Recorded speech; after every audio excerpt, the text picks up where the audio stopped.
currency? Why do you think the fiat currency versus Bitcoin issue is relevant to that conundrum? We could say it in the very severe original state of nature, where we're all just cavemen running around trying to eat and have shelter. That is an environment with a lot of scarcity, right? There's a lot of economic scarcity because we haven't begun to trade. We haven't created the division of labor and specialization that creates wealth. And I would argue that fiat currency, because it generates arbitrary inflation. So it's artificially magnifying prices in the world. It's increasing prices when prices should be declining as we get smarter. It's actually magnifying the perception of scarcity in the world. And I think that contributes to social divisiveness, up to and including things like cancel culture and other things we see in the world today. I really believe that artificial central bank induced inflation is a corrosive moral cancer on society. And I think we underestimate. Okay, so let's get some terms straight so that everybody knows what we're talking about. So maybe we start with fiat currency. And Gigi, I'm going to pick on you next because I want you to give us a technical description of Bitcoin, if you would, and then we can start exploring its psychological and philosophical implications. So let's talk about fiat currency, contrast that with a gold standard of Bitcoin, and then let's talk also about central banking and inflation and just flesh that out so everybody knows where we're at. That's for you, Robert. Sorry, that's for Robert. I'll get Gigi. I'll turn to you for the technical description of Bitcoin.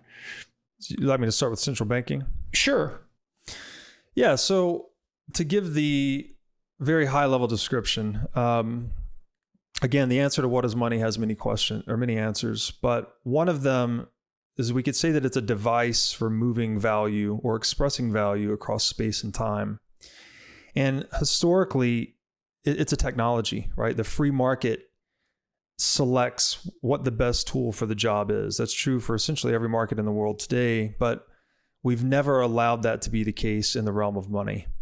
And the best approximation of that historically was gold. So if we understand that as a technology, money needs to fulfill 5 critical properties. It needs to be divisible, durable, recognizable, portable, and scarce. And I'll gloss over a lot of history, but essentially monetary metals best satisfied the divisibility, durability, recognizability, and portability properties of money. And of the monetary metals, gold was the most scarce. And scarcity of money, so what scarcity means is when demand outstrips supply. But what's unique about money is that demand always exceeds supply. There's never enough. People always want more money, right? It's not like you're going to reach a certain amount of apples in your kitchen and you're satisfied with apples. There's always more demand for money. So we could say that money always has this scarcity property inherent to it. But the market gravitates towards the good that best satisfies those first 4 properties, and then fifthly, has the most inflexible supply. So another way to say this is the most inflation-resistant monetary technology tends to be favored by market actors because, as it turns out, surprisingly enough, or not surprisingly, people don't like to get stolen from via inflation. You want to hold the money that holds its rarity and scarcity across time such that no one can dilute you. And that's so why do you regard inflation as theft? So inflation, it's just very simple supply and demand economics. If price or purchasing power in the case of money is where supply meets demand, if someone can arbitrarily increase the supply, they can steal purchasing power from the others using that as a store of value.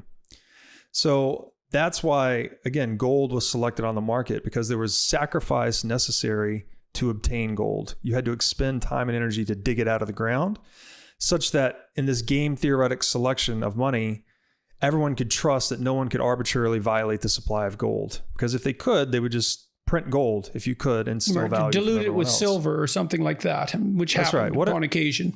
Which they did. Yeah, they've counterfeited gold and any number of things. The problem with gold, though, essentially is that it was great for holding value. Again, back to our original definition, money is a device for moving value across time and space. So gold is excellent at holding value across time, but metals are pretty poor, especially for a globalizing society, at expressing value across space. They're very heavy and difficult to move. They're expensive to move, expensive to secure, et cetera, et cetera. So this is where paper currency was introduced. By abstracting gold into a paper currency, we could now increase its transactability across space. And so long as it was redeemable 1 for 1, right? 1 unit of currency for 1 ounce of gold, for instance, then it maintained its ability to express value across time as well. So we're basically augmenting this free market selected technology to make it more transactable across space and time. The problem with that, of course, is that it introduced the need. First of all, it made money debt. So now all of a sudden we don't have money. We have a paper certificate that's redeemable for money, which is gold. So this paper certificate becomes a debt instrument. And the problem is you now needed to trust the custodian, the bank, whoever's holding that gold. You have to trust that they will not produce paper currency in excess of their gold reserves. Otherwise, they are then the one artificially inflating the currency and able to steal from everyone else. And as it turns out, again, money's like being the most important technology in the world. The temptation to manipulate its supply has proven historically to be essentially irresistible.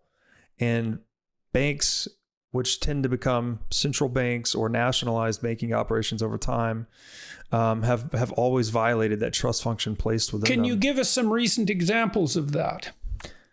Well, sure. In 1971, the infamous Nixon shock, he took the world off a gold standard.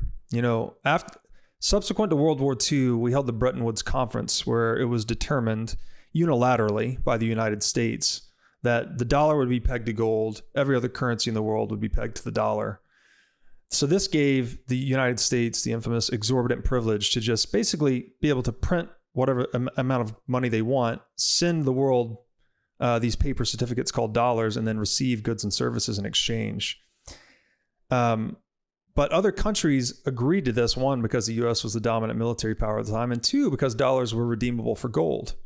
But from between 1944 and 1971, it reached a point where enough countries had lost faith in the dollar that they were asking to redeem their currencies for gold, that Nixon decided to spontaneously close the gold window. So he just moved the world off of a gold standard onto a purely fiat currency standard.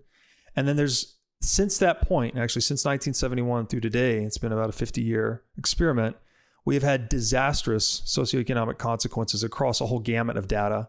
There's a great website to this effect I would just encourage listeners to check out called WTFhappenedin1971.com. And we've had obesity, suicide, addiction, clearly global debt to GDP has exploded. It just points towards the devastating force that is arbitrary inflation. So yeah, I hope that answers it.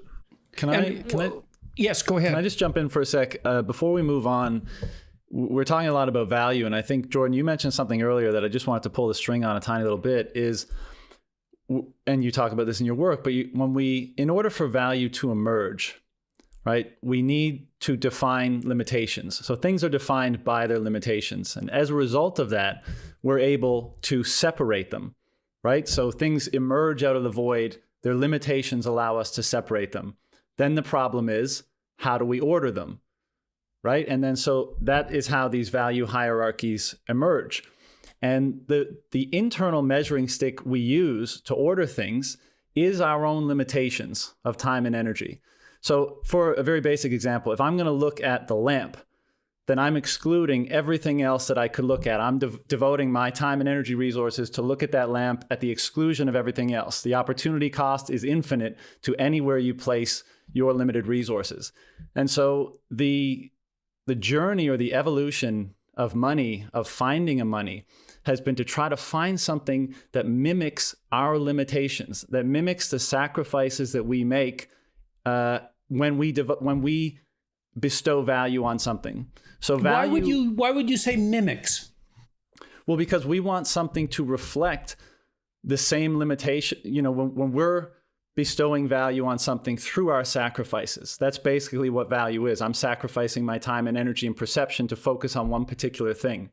If I want to express that out into the external world, the ideal way of doing that is to find something that is similarly limited as my own resources. So that's interesting. So money, it's obvious in one sense that money is a reflection of human value, but I hadn't exactly thought about it as a form of mimicry. So what we want is an an arbitrary external agent that's mobile across people that signifies what people value, of course. So that You could signifies say a the measure value of structure. sacrifice. Sorry to Why interrupt. sacrifice? Well, that's how we create wealth in the world. We sacrifice our time and energy to create things. So money, that's just another definition. I didn't mean to interrupt, but money as a measure of sacrifice. Okay,